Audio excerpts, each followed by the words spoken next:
बिस्मिल्लाहिर्रहमानिर्रहीम। अस्सलाम वालेकुम स्टूडेंट्स। आज हमारे सामने एक थ्योरम लिखा हुआ है। बेसिकली एक एग्ज़ाम्पल है, क्वेश्चन है जिसमें हमने ये शो करना है कि हमारे पास ये जो फंक्शन दिया हुआ है आपके सामने, ये फंक्शन एक एम्बेडिंग है और इस फंक्शन की पहले समझ लें कि डोमेन में क्या रखा हुआ है। इस फंक्शन के डोमेन में एक ग्रुप है जो कि ग्रुप ऑफ इंटीजर्स है और इसकी रेंज में भी आपके पास एक दूसरा ग्रुप है जो कि आर प्राइम से रिप्रेजेंट किया गया है और साथ ही साथ नीचे आर प्राइम के बारे में बताया गया है कि आर प्राइम क्या है। R prime the set of non zero real numbers और जी जो है वो सेट ऑफ इंटीजर्स है। अच्छा, ये इंटीजर्स का सेट जो है ये अंडर एडिशन ग्रुप है और रियल नंबर्स, ये जो नॉन ज़ीरो रियल नंबर्स हैं, ये अंडर मल्टीप्लिकेशन ग्रुप है।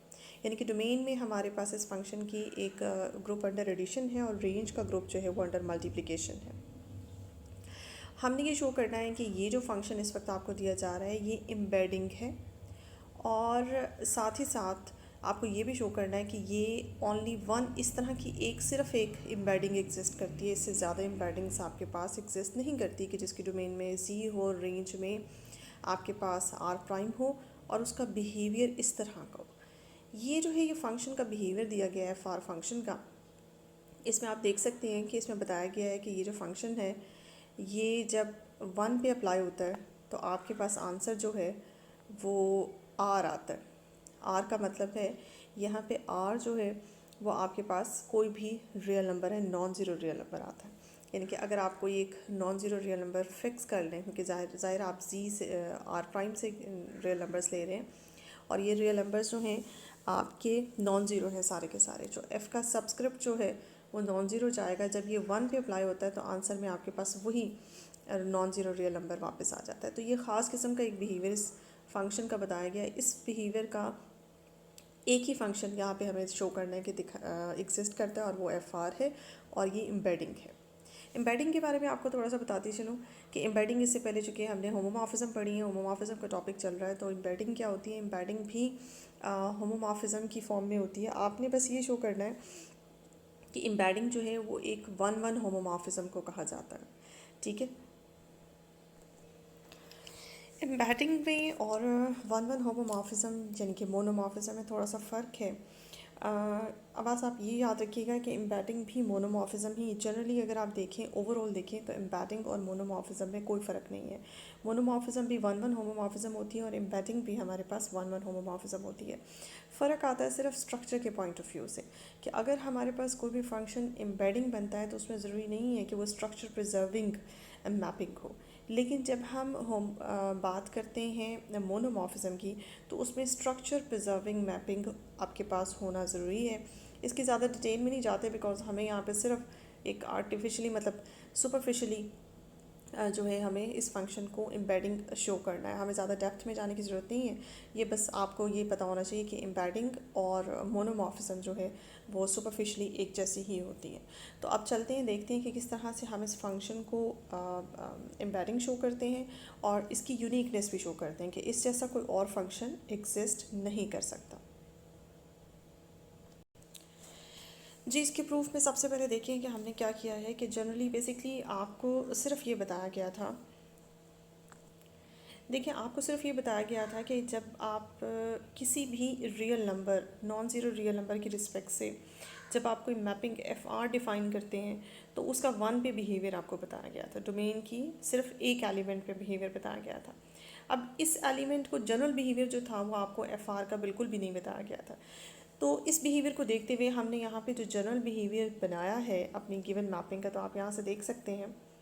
ये देखें जी, ये मैपिंग आपकी गिवन है, इसका ये स्पेसिफिक एलिमेंट के ऊपर बिहेवियर बताया गया, यानी कि वन के ऊपर बताया गया। उसी को जनरलाइज हमने किया है ऐसे। अगर हम जनरली इसको लिखना चाहें तो ये इस तरह से लिखा जा सकता है। देखिए एफ आर को अगर आप जी पे अप्लाई करें, डोमेन में चूँकि हमारे पास जी पड़ा हुआ है, अगर आप जी पे अप्लाई करें तो आपके पास आंसर में यही R non zero real number जो है इसकी पावर में ये जी आ जाता है।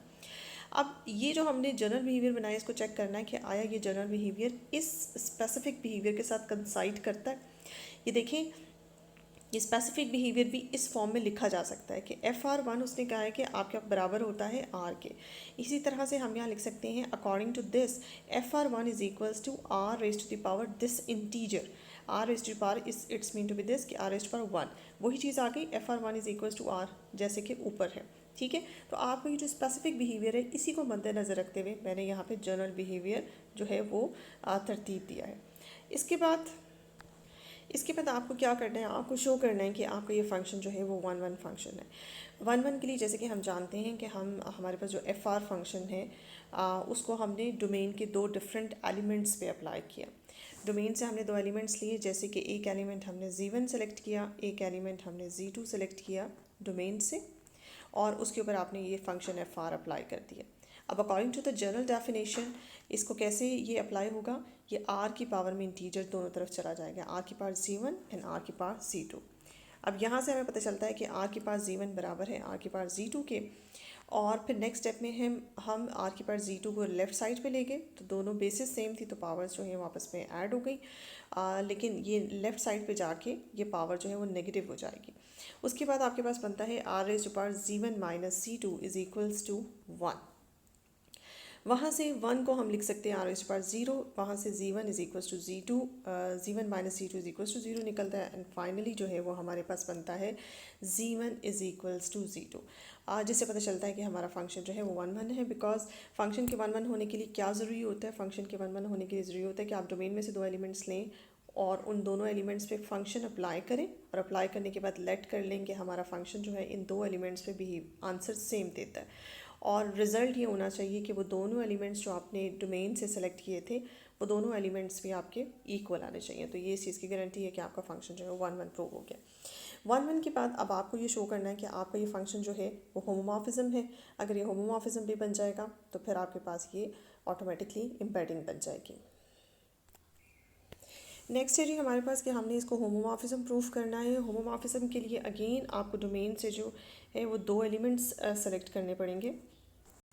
दो एलिमेंट्स आपने डोमेन से सेलेक्ट किए, एक C1 है आपके पास और एक C2 है, और उसके ऊपर अपना फंक्शन अप्लाई किया। सबसे पहले उन दोनों एलिमेंट्स पे डोमेन का ऑपरेशन अप्लाई किया और उसके बाद फंक्शन अप्लाई कर दिया। अब फंक्शन एज़ यूजुअल किस तरह से ओपन होता है, फंक्शन का बिहेवियर क्या है कि यही R की पावर में ये इंटीजर सम ऑफ इंटीजर चला जाएगा। उसके बाद हम इसे दो हिस्सों में लिख सकते हैं, R की पावर Z1 और R की पावर Z2 को अलग अलग कर सकते हैं, और फिर हम नेक्स्ट स्टेप में R की पावर Z1 को लिख सकते हैं FR Z1 और R की पावर Z2 को लिख सकते हैं FR Z2। हेंस आपके पास ये फंक्शन जो है इन दोनों एलिमेंट्स के ऊपर अलग अलग आपको यहाँ पे नज़र आएगा। पहले सम ऑफ एलिमेंट्स के ऊपर अप्लाई किया और आंसर में आपके पास ये फंक्शन दोनों एलिमेंट्स पे अलग हो गया। इसके अलावा इन दोनों के दरमियान जो ऑपरेशन आपको नज़र आ रहा है वो मल्टीप्लिकेशन का नज़र आ रहा है, क्योंकि FR जब हमने बिल्कुल स्टार्ट में कहा था तो हमने कहा था इसकी डोमेन में Z है और इसकी रेंज में R प्राइम है, और R प्राइम हमारे पास ग्रुप अंडर मल्टीप्लिकेशन है, इसलिए डोमेन का ऑपरेशन आपको इन दो इंटीजर्स के दरमियान नज़र आया, और जो रेंज के एलिमेंट्स हैं FR Z1 and FR Z2 इनके दरमियान आपको रेंज का ऑपरेशन नज़र आएगा। यही चीज़ जो है वो हमारी बेसिक डेफिनेशन है होमोमॉर्फिज्म की। यहाँ से प्रूव हो जाता है कि आपका FR जो है वो होमोमॉर्फिज्म है। होमोमॉर्फिज्म और 1 1 क्वालिटी दोनों मिलके आपके पास यहाँ पे जो है ये एम्बेडिंग बन जाती है।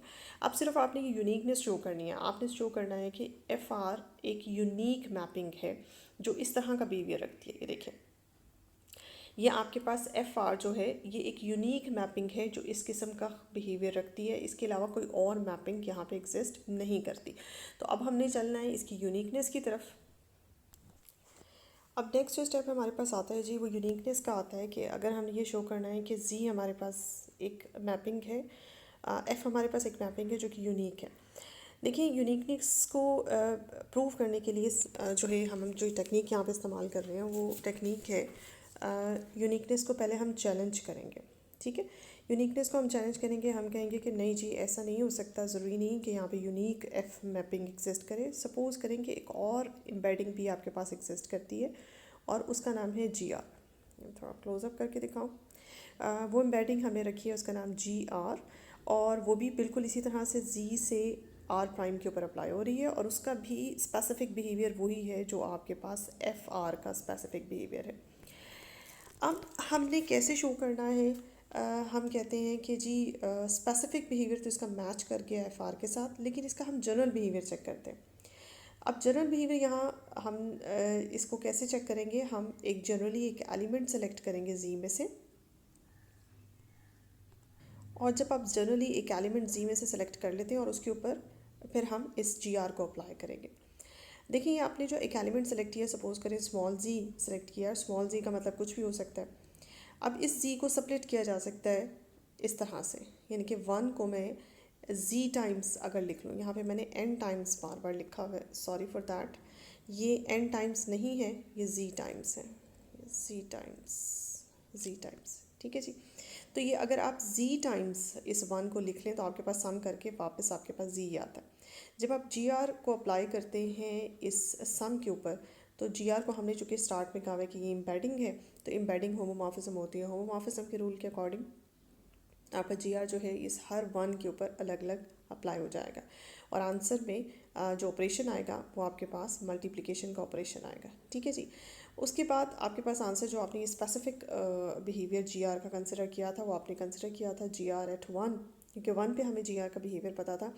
तो वन पे जब आप अप्लाई करते हैं तो आपके पास आंसर जो है वो आर ही आता है। अब ये आर कितने टाइम्स हो गए, जी टाइम हो गए। यहाँ पे आप ये देख सकते हैं कि आपके पास ये जो मैपिंग आपने कंसिडर की है जी आर मैपिंग, इस मैपिंग का जो जनरल बिहेवियर निकला है, ये जनरल बिहेवियर वही निकला है जो एफ आर का जनरल बिहेवियर हमने ऑब्ज़र्व किया था। ये देखिए मैं आपको दिखा सकती हूँ, ये आपके पास है ये आपके पास जी आर का जनरल बिहेवियर है, यहाँ से आप देख सकते हैं। और इसी तरह से आपके पास यहाँ पे एफ आर का जनरल बिहेवियर हमने निकाला था, ठीक है। तो इन दोनों के स्पेसिफिक बिहेवियर तो हमने पहले कंसिडर किए कि एक जैसे हैं, लेकिन उसके बाद इनके जनरल बिहेवियर भी आपके पास जो है वो एक जैसे निकल आए। इनके जनरल बिहेवियर एक जैसे आने की वजह से हम ये कह सकते हैं कि ये जो जी आर मैपिंग जिसके ऊपर हमने क्लेम किया था कि ये मैपिंग डिफरेंट है आपके पास एफ आर मैपिंग से, तो यहाँ पे हमारा ये क्लेम जो है वो गलत साबित हो जाता है। बिकॉज थोड़ा सा तो डिफरेंस होना चाहिए, अगर स्पेसिफिक बिहेवियर इन दोनों का सेम भी हो तो जनरल बिहेवियर में फ़र्क आना चाहिए, ठीक है। तो यहाँ पे जनरल बिहेवियर में फ़र्क नहीं आ रहा, जनरल बिहेवियर भी जी आर का वैसे ही है जैसे एफ आर का है।